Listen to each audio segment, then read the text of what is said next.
Hello students, good morning. BA final year की भूगोल की क्लास में स्वागत है आप सभी का। तो इसमें हम रीजनल ज्योग्राफी का अध्ययन कर रहे हैं और आज हम प्राकृतिक प्रदेश में मानसूनी प्रदेशों का अध्ययन करेंगे। मानसूनी प्रदेश आप वैसे तो जानते हो मानसूनी प्रदेश किसे कहते हैं, क्योंकि सेकेंड पेपर में हमने भारत का मानसून पढ़ा था और भारत की जो जलवायु है वो मानसूनी जलवायु है। तो मानसून किस तरह से बनता है, कैसे आता है, ये आपको पहले से पता है। लेकिन यहाँ हम जो मानसून है वो विश्व स्तर पर इसका अध्ययन करेंगे, भारत का मानसून का अध्ययन नहीं करेंगे। हालांकि भारत भी इससे रिलेटेड है, इसमें भारत से संबंधित भी बहुत कुछ आएगा। लेकिन कहने का अर्थ यह है कि मानसून है उससे आप अनजान नहीं हो, मानसून आप पढ़ चुके हो। तो यहाँ जो बात है वो विश्व स्तर की बात है कि विश्व में मानसून है वो कहाँ कहाँ मानसूनी बरसात है वो होती है। तो इसमें देखो, सबसे पहले जो मानसूनी क्षेत्र है उसका विस्तार दिया हुआ है, स्थिति दी हुई है कि विश्व में वो कहाँ कहाँ जो मानसूनी जलवायु है वो पाई जाती है। इसमें देखो स्थिति है 10 डिग्री से 30 डिग्री उत्तरी और दक्षिणी अक्षांश के मध्य जो मानसूनी क्षेत्र है ये पाए जाते हैं। इसमें देखो ऑस्ट्रेलिया, ये एशिया और ऑस्ट्रेलिया के जो कुछ भाग है वो 5 डिग्री से 20 डिग्री अक्षांशों के मध्य पाए जाते हैं। ठीक है, तो 10 से 30 डिग्री के मध्य है मानसूनी क्षेत्र पाए जाते हैं। और एशिया और ऑस्ट्रेलिया में कुछ ऐसे क्षेत्र है जो 5 से ये 20 डिग्री अक्षांशों के मध्य पाए जाते हैं। उसके बाद देखो जो मानसूनी प्रदेश है उसका विस्तार देखते हैं कि किन किन देशों में फैला हुआ है। जो ये अक्षांश का जो विस्तार है इनमें कौन से देश आते हैं। इसमें देखो मुख्यतः तो एशिया महाद्वीप है, ये मानसूनी क्षेत्र में आता है। एशिया महाद्वीप की जो जलवायु है वो मानसूनी जलवायु है, दक्षिणी एशिया और दक्षिण पूर्वी एशिया। देखो इनमें जो देश आ रहे हैं उनमें भारत है, पाकिस्तान, बांग्लादेश, म्यांमार, ये Malaysia, Thailand, Vietnam, Cambodia, Philippines, Nepal, Sri Lanka, दक्षिणी चीन, ऑस्ट्रेलिया के उत्तरी प्रांत का समुद्र तटीय भाग, पूर्वी ब्राजील का तटीय भाग, मध्य अमेरिका, मेक्सिको, दक्षिणी अमेरिका का उत्तरी तटीय भाग और पश्चिमी द्वीप समूह। ये जो क्षेत्र है ये जो मानसूनी क्षेत्र में आते हैं सारे क्षेत्र। तो मानसूनी क्षेत्र, मानसून का आपको पता ही है, जैसे भारत का ही उदाहरण लेंगे इसमें हर बार। जो मानसून जब उत्तरी भारत में जब गर्मी अधिक होती है तो निम्न दबाव का केंद्र बनता है। तो मानसून ये एक पवने होती है और पवने जो होती है वो उच्च वायुदाब से, जो पवने हैं वो उच्च वायुदाब से निम्न वायुदाब की ओर चलती है।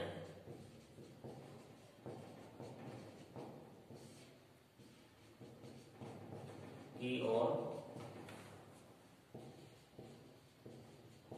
चलती है।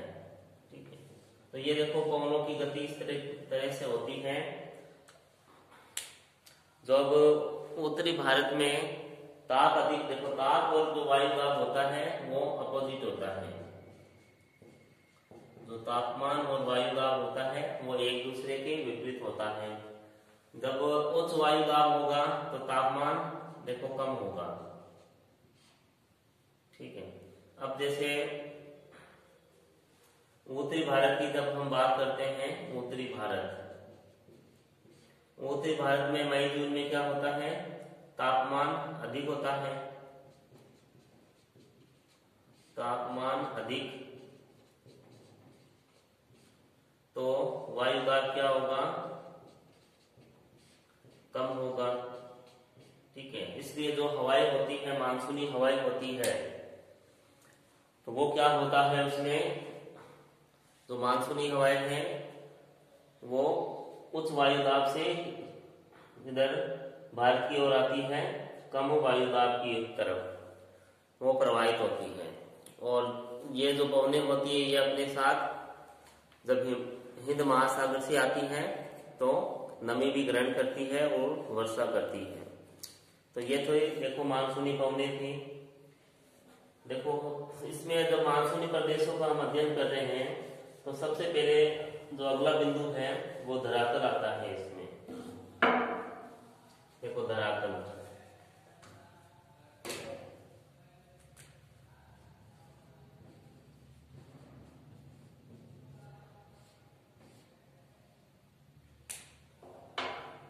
जो धरातल है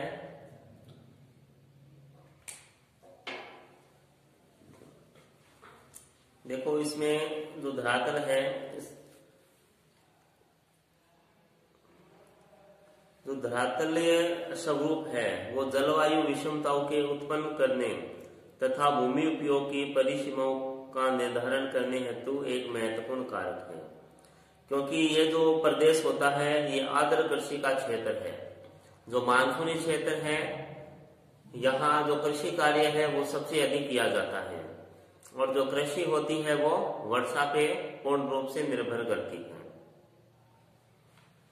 इसलिए यह आसानी से समझा जा सकता है कि धरातलीय स्वरूप जनसंख्या वितरण के मुख्य नियंत्रक भी है।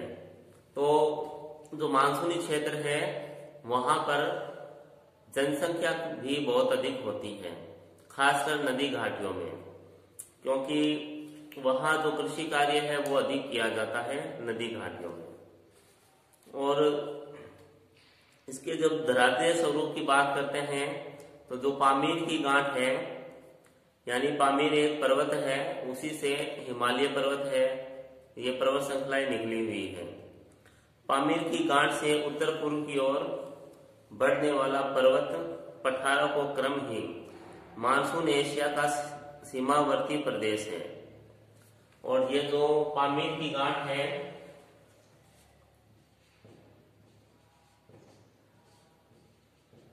पामीर की गांठ के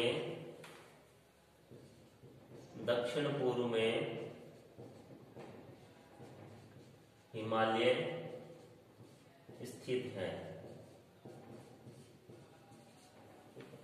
जो पामीर की गांठ है इसके दक्षिण पूर्व की ओर जो हिमालय पर्वत श्रेणी है ये स्थित है। और जो सेकेंड बुक हमने पहले पढ़ी थी उसमें बताया था कि जो हिमालय का आकार है वो तलवार के समान है। और ये भी बताया था कि जो हिमालय है विश्व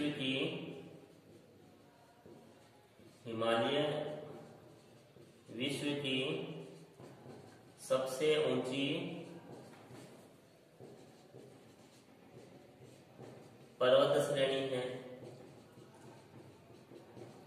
यह भी आपको बताया था। विश्व की सबसे ऊंची पर्वत श्रेणी है और विश्व की सबसे ऊंची चोटी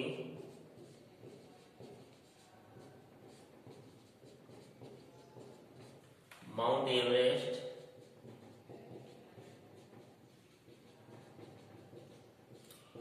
यहीं स्थित है, मतलब हिमालय में ही स्थित है। ठीक है, और अगर देश की बात की जाए तो नेपाल में यह स्थित है माउंट एवरेस्ट। तो जो हिमालय का विस्तार है वो भी देखो म्यांमार तक है। म्यांमार में ये अराकान योमा जो पर्वत है वो हिमालय का ही भाग है। फिर हिमालय आगे बढ़ता है तो अंडमान निकोबार जो द्वीप समूह है, बंगाल की खाड़ी में स्थित है भारत के, वहां तक है।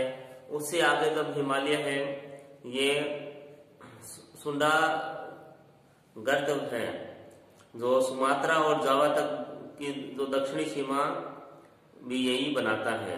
तो यानी जो जावा और जो सुमात्रा है ये इंडोनेशिया के भाग है। तो यहाँ तक काफी हिमालय का विस्तार भी बहुत अधिक फैला हुआ है। और यहाँ जो जनसंख्या है नदी घाटियों में अधिक पाई जाती है। और मानसूनी प्रदेश की ये एक विशेषता ये भी है कि यहाँ जो नदियां प्रवाहित होती हैं, देखो इसका एक स्क्रीनशॉट ले लो आप स्थिति और विस्तार का, फिर इसे मिटा देता हूं।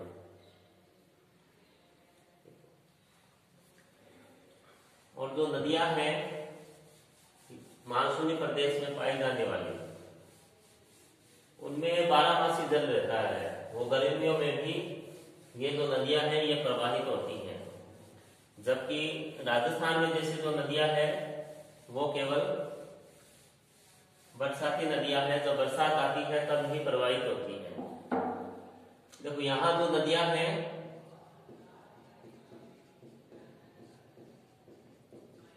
वर्ष भर प्रवाहित होती हैं,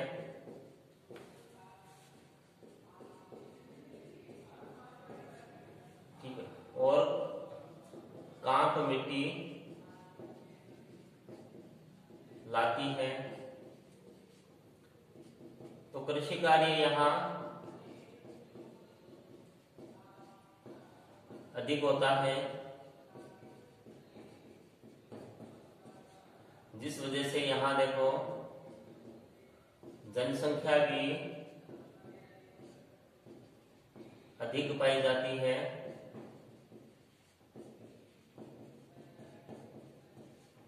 और जनसंख्या घनत्व भी अधिक पाया जाता है।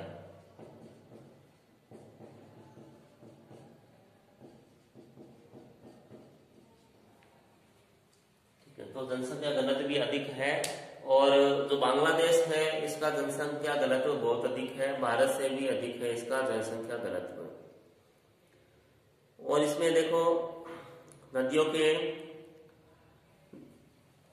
मैदान जैसे बता रखे हैं कि भारत का गंगा ब्रह्मपुत्र का मैदान, चीन का उत्तरी बड़ा मैदान एवं पाकिस्तान का सिंधु घाटी का मैदान विश्व के बड़े विस्तृत कच्छारी मैदान है। कच्छारी मिट्टी, जलोढ़ मिट्टी को काम मिट्टी या कच्छारी मिट्टी भी कहते हैं।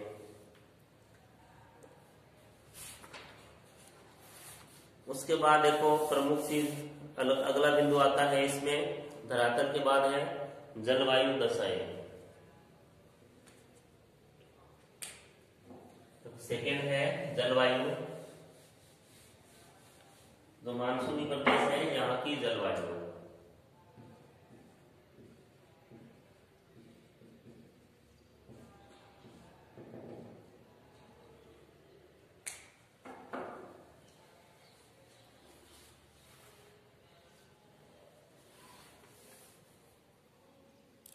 देखो मानसूनी जो जलवायु है यहाँ जो वर्षा है चक्रवातीय और तथा पर्वतीय होती है।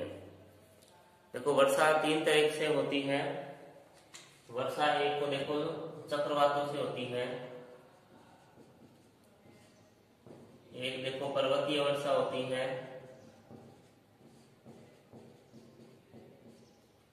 और एक संवहन वर्षा होती है। ठीक है, तो मानसून में देखो सबसे अधिक जो वर्षा है चक्रवात और पर्वतीय वर्षा होती है मानसून में। इसके बाद देखो मानसून में हवाएं हैं 2 तरीके से चलती हैं। एक तो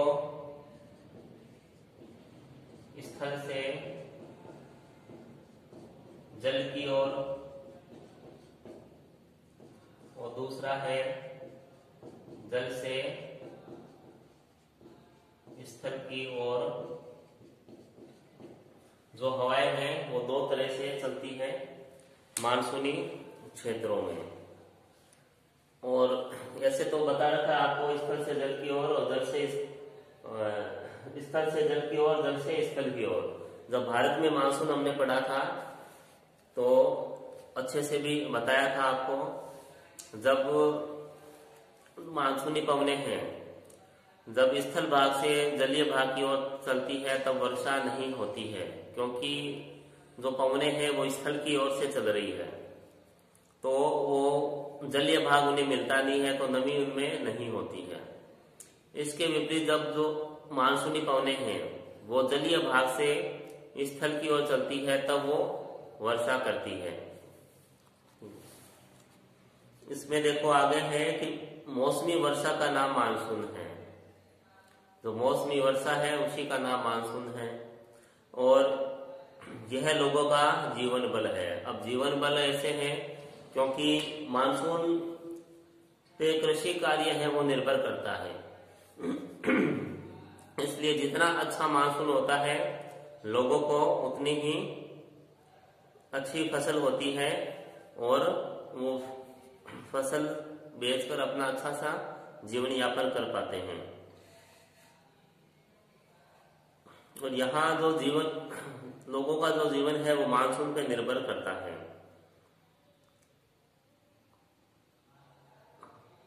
मानसून प्रक्रिया बड़े क्षेत्र में बड़े पैमाने पर स्थलीय एवं समुद्री हवाओं के द्वारा संपन्न होती है। धरातलीय तापीय प्रक्रिया इसका आधार है। धरातलीय तापीय क्रिया जो आपको बताया था कि जो उत्तरी भारत है वहां ताप क्या है, अधिक होता है, तो वायुदाब कम होता है, तो वो पवनों को मानसूनी पवनें हैं उसे अपनी ओर आकर्षित करता है। इसके विपरीत देखो, फिर बात करते हैं ऑस्ट्रेलिया की। ऑस्ट्रेलिया में जो मानसून है उसका प्रभाव इतना अधिक नहीं होता है। अब ऑस्ट्रेलिया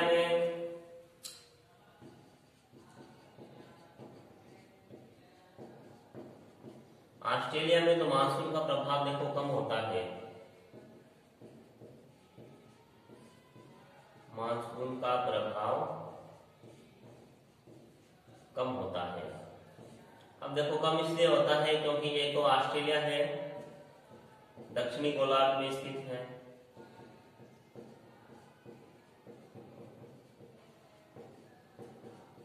तो ऑस्ट्रेलिया है दक्षिणी गोलार्ध में स्थित है,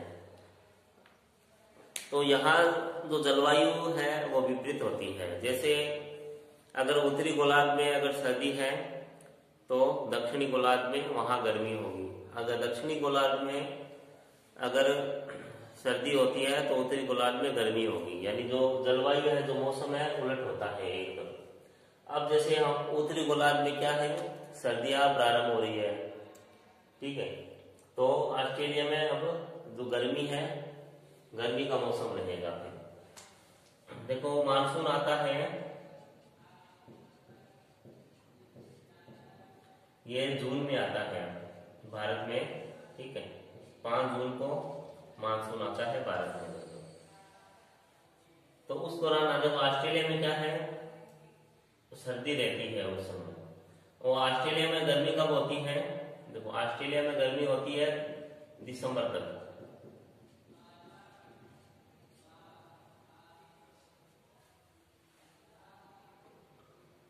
ठीक है, तो इसलिए यहाँ जो ऑस्ट्रेलिया में है जो मानसून है वो इतना अधिक प्रभावी नहीं हो पाता है।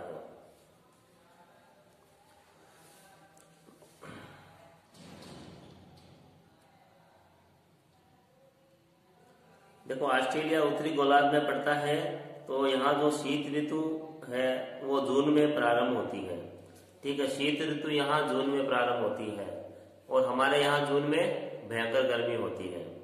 और ग्रीष्मकालीन जो ग्रीष्मकाल यहाँ दिसंबर से प्रारंभ होकर अप्रैल तक चलता है, और उस दौरान हमारे यहाँ सर्दी होती है, इसलिए वहाँ मानसून का जो प्रभाव है वो कम होता है। फिर आगे देखो दिया है भारत की मानसून का, दिया है इसमें कि भारत में उष्ण कटिबंधीय मानसून में स्पष्ट रूप से 3 ऋतुएं होती है। पहला है अक्टूबर से प्रारंभ होकर फरवरी के अंत तक यह शीत ऋतु होती है। फिर मार्च से मई तक ग्रीष्म ऋतु होती है। फिर मई से ये जून से सितंबर तक, ये देखो मार्च से मई तक ग्रीष्म ऋतु होती है और फिर जून से सितंबर तक ये मानसूनी या वर्षा काल होता है। और मानसूनी क्षेत्रों में सर्वाधिक जो तापमान है वो मई जून में देखने को मिलता है। लगभग 30 से 33 डिग्री सेल्सियस औसत तापमान रहता है। और सर्दियों में, सर्दियां जनवरी में यहाँ अधिक पड़ती है, जो सर्दी है जनवरी में अधिक पड़ती है। और सर्दियों का औसत तापमान 15 से 20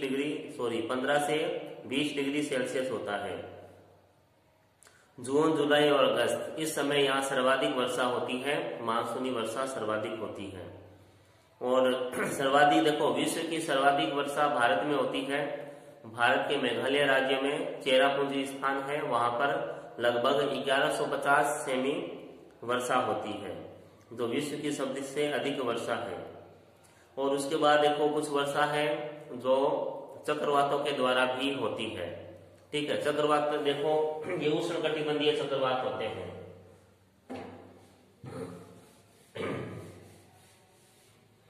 उष्णकटिबंधीय चक्रवात होते हैं ये।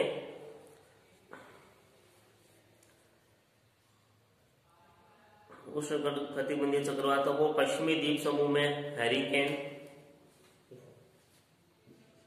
पश्चिमी द्वीप समूह में हरिकेन और चीन में टाइफून कहते हैं इन्हें। चीन में टाइफून कहते हैं। फिलीपाइन में इन्हें बेगविस कहते हैं।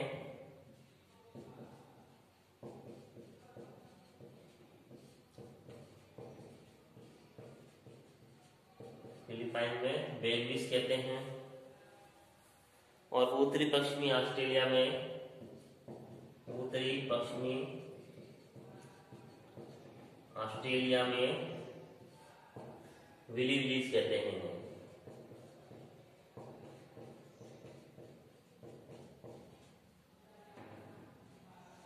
विली विलीज कहते हैं। यह है देखो उष्णकटिबंधीय चक्रवात है ये, जिन्हें अलग अलग क्षेत्रों में इनका अलग अलग नाम है। इनको नोट कर दो आप। तो अलग अलग क्षेत्रों में इनके अलग अलग नाम है उष्णकटिबंधीय चक्रवातों के। पश्चिमी द्वीप समूह में इन्हें हरिकेन कहते हैं, यानी जो अमेरिका जो साइड है वहां हरिकेन कहते हैं। चीन में टाइफून कहते हैं और फिलीपाइन में बेगविस कहते हैं। और उत्तरी पश्चिमी ऑस्ट्रेलिया है, इन्हें विली विलीज कहते हैं।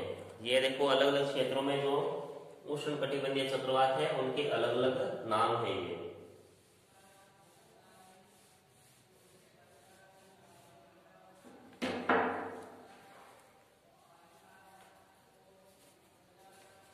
उसके बाद है इसमें वनस्पति।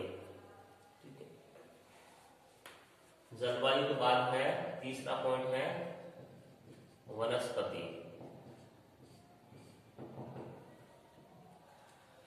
तो यहाँ वनस्पति देखते हैं। वनस्पति में देखो यहाँ मानसून प्रदेश में प्राकृतिक वनस्पति नम और शुष्क दशाओं का परिणाम है। यहाँ वर्षा पर्याप्त होती है और अत्यधिक गर्मी भी पड़ती है। गर्मी के कारण वनस्पति की बहुलता है। वर्षा और गर्मी के कारण यहाँ जो वनस्पति है उसकी बहुलता है। और वर्षा के मात्रा में अंतर होने के कारण वनस्पति में भी अंतर होता है। अब जैसे राजस्थान में जो वनस्पति है तो वो कम है। वो कम वजह क्यों है? क्योंकि वर्षा की मात्रा यहाँ कम है, इसलिए। तो इसमें पहला बिंदु है उष्ण आर्द्र सदाबहार वन। वनस्पति में है पहला बिंदु है उष्ण आर्द्र सदाबहार वन।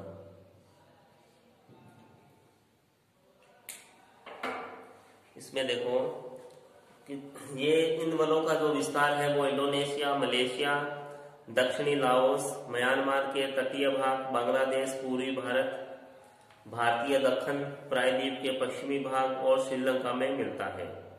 और यहाँ पर 200 सेंटीमीटर से अधिक वर्षा होती है। जो वर्षा है वो 200 सेमी से अधिक होती है।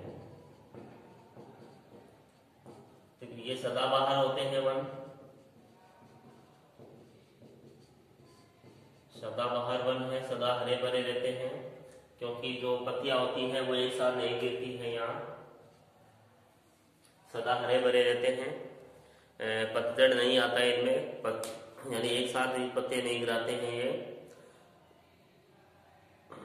इनमें देखो मुख्य वन है महोगनी, लॉगवुड, देवदार, यहाँ मुख्य वृक्ष है महोगनी,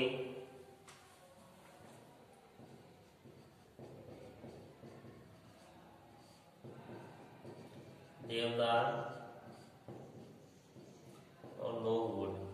ठीक है, यहाँ प्रमुख वृक्ष है ये। उसके बाद देखो सेकेंड बिंदु है इसमें उष्ण पतझड़ वाले मानसूनी वन। उष्ण पतझड़ वाले मानसूनी वन। अब इनमें देखो जो वर्षा है वो 100 से 200 सेंटीमीटर के बीच होती है। और ये देखो पतझड़ वन है, नाम में ही आ गया इनके, पतझड़ वन है। ये पत्तियां, ये वृक्ष है, ये गिरा देते हैं। और इनमें प्रमुख वृक्ष है साल, सागौन, देवदार, आयरनवुड, शीशम, नीम और पीपल है, प्रमुख वृक्ष है इसमें। और इनमें बांस भी यहाँ मिलता है। आयरनवुड है जो म्यांमार में अधिक पाया जाता है, आयरनवुड। और यहाँ मैंग्रोव वन भी मिलते हैं। और जो मैंग्रोव वन है इसके लिए जो ब्रह्मपुत्र नदी का जो डेल्टा है वो प्रसिद्ध है, क्योंकि इस डेल्टे का नाम भी देखो सुंदरी वन है। सुंदरी वृक्ष यहाँ अधिक पाए जाते हैं, सुंदर वन है इस डेल्टे का नाम, जो कि विश्व का सबसे बड़ा डेल्टा है। ठीक है, उसके बाद देखो नेक्स्ट है बिंदु है उष्ण घास एवं झाड़ियां। थर्ड है उष्ण घास और झाड़ियां।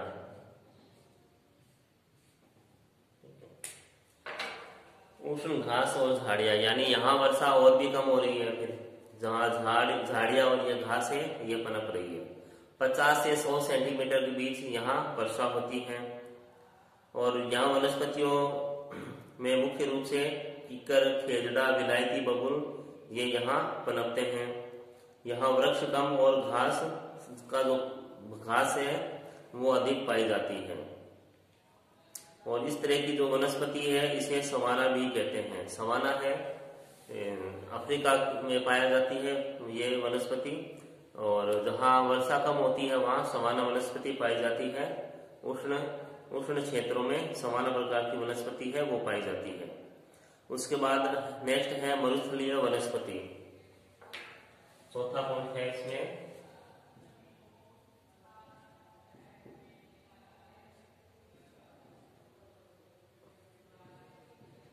मरुस्थलीय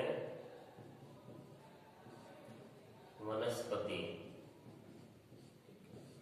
मरुस्थलीय वनस्पति है तो यहाँ वर्षा बहुत ही कम होती है। चारों तरफ बालू के टीले ही दिखाई देते हैं। तो यहाँ जो वर्षा है वो 50 सेंटीमीटर से कम होती है। और कंटीली झाड़ियाँ और खजूर है यहाँ ये मुख्य रूप से मिलते हैं। ठीक है, तो ये यहाँ की वनस्पति थी। और आज के लिए इतना ही। तब तक घर पे रहें, स्वस्थ रहें। धन्यवाद।